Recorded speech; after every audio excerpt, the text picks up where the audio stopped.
Patriots lost to the Texans in Houston Sunday night. Tom Brady was frustrated for the majority of the game, completing just 24 of his 47 passes, and he was shown on the sideline yelling at his receivers that they need to be better. But help might be on the way. Hall of Famer Deion Sanders has guaranteed the Patriots would add a wide receiver in the coming weeks in order to boost the struggling offense. So, Shannon, what do you make of this?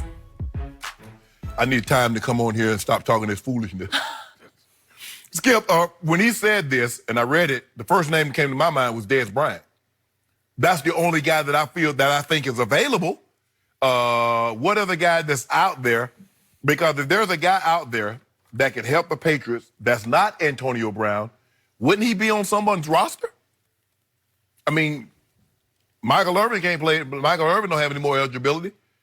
So but even if it is Dez, Skip, I don't think he can help much because the Patriots offense is you need to be where you're supposed to be. Guys are technically sound. AB, for whatever his hiccups and drawbacks are, he can run around. Yep. And he's going to be where he's supposed to be, and he can get there in a hurry. Tom Brady's yelling on the sideline, guys, we need to be faster. Guys, speed up, hurry up. Dez Bryant's coming off an Achilles injury, hadn't played football in over a year. How fast is it? Was never known as a route runner. No, it was never known as a speedster. So you want Tom Brady now to throw jump balls? Maybe Dez can help someone, but I don't know if it's this situation. I don't know if the Patriots is the right situation for him, given the way they run their offense. And to get up to speed on that playbook, to come in, I mean, maybe they could do it like they did Josh Gordon. He's like, okay, line up on the right, run a slant. Line up on the left, run a slant. Until you get up to speed. But that's asking an awful lot, Skip, to a guy come in week 13 and get him up to speed for a team that has aspirations of contending for a Super Bowl. So I don't really know if whatever they need is on this roster already. That's what they got. I cannot imagine Dez Bryant being a New England Patriot right now. I'm not sure I could have imagined Dez being a Patriot in his prime. I'm just not sure he's the right fit. I could be wrong, and that's the obvious way to lean on this, given the fact that Deion does live in Dallas, and he would probably be in touch with Dez. Correct. Maybe Dez has told him, I'm talking to the Patriots. That's all I can figure out. I mean, Dez has posted that, he's a couple of weeks away and wanted an opportunity. So that's the only thing I can think of, Skip. The only other guy who springs to mind for me is a guy who sort of, quote-unquote, replaced Dez Bryant. A guy I'm a big fan of is Bryce Butler, who is out there. He is available, and he once upon a time ran a 4.37 40 at the Combine. He's a really good guy, and Dak loved him. They have obviously moved on with Amari, but Bryce is out there, and he went with Colin Kaepernick to Atlanta to be one of his receivers in the, quote-unquote, whatever it was, audition. And again, I know Bryce was hoping that somebody would see him also. Right. And unfortunately, how many went the hour south? About 7 of the reps went south. Right. Sure. Okay. So the point is, I don't know. Maybe Bryce could help them because he would be a better fit. And I think he's a good route runner, and I think he can run. He's 29 years old. Well, he got the speed that can take the top off. That's what they need, Skip. They need somebody that can get down the field in a hurry that Brady can at least throw a go ball to and maybe have a chance to complete it. Nobody right now, Skip, because it's taking them, like I said, they burned so much time off the clock. They burned 6 minutes to go 13 plays because they have no one that can push the ball down the field too. Correct. So here's my biggest problem with Deion Sanders saying a receiver will be added soon. What did we see in Tom versus Time? What did we see both Edelman and Amendola doing with Tom Brady in the summertime? It worked out with him. Big Sky, Montana for a week, where they went out every afternoon for I don't know how long, a couple of hours. They ran routes, and he threw them passes.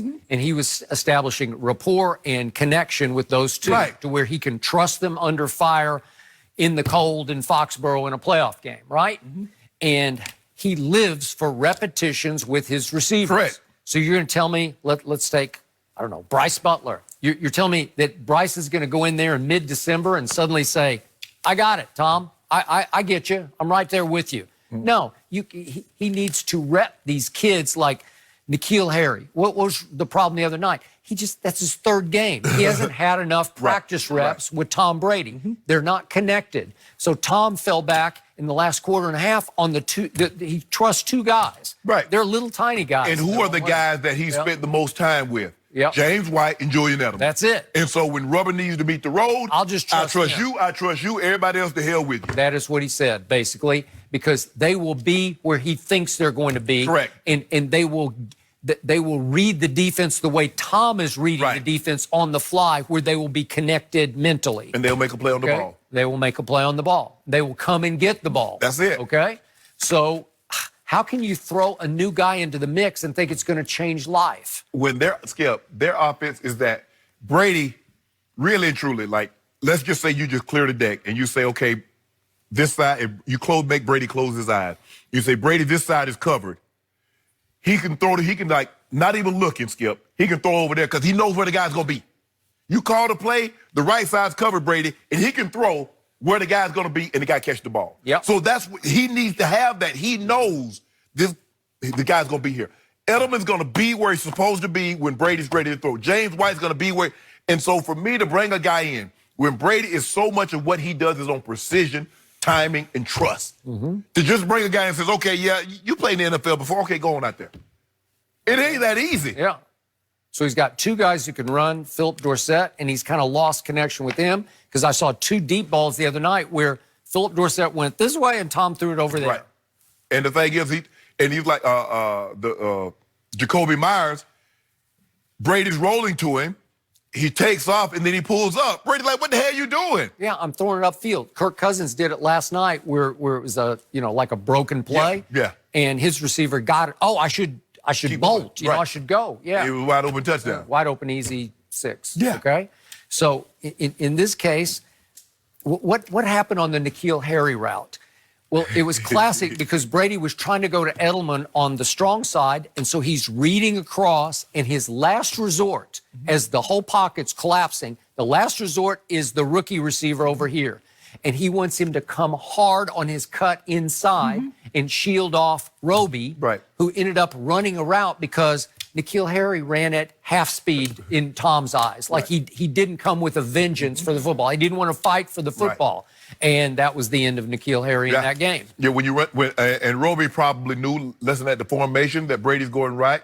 The guy's going to take his time. Once that guy stuttered, because if it's a go route, Skitty B's not going to stutter. Once that guy stuttered, Bradley Roby knows he's running the under. So Roby says, nah, I just got to beat you to the spot. Yeah. And he beat him to the spot. Yeah, because he knows time is up for Tom Brady. Exactly. Okay. Once he doesn't come over there and he sees him, takes his time, and all of a sudden he comes hard, Roby says, guess what? You running the under, I'm going to beat you to the spot. And he did. He beat him to the spot. Yeah. And it was a huge play. It was a turning point. You know what it is, Skip? It was the same play that Porter picked Peyton Manning in the Super Bowl. Yep. They came with the blitz. He knows when Reggie Wayne started, he's going to run the under. He said, if I beat you to the spot, I got you. I got you. And he got it. Pick 6. Yep. Guys, earlier in the show, I said that was enough AB, but he's actually had a few more things to say on social media. He is back on Twitter moments ago, and he's got a lot to say. We'll tell you next. Oh, my goodness. And I won't back down.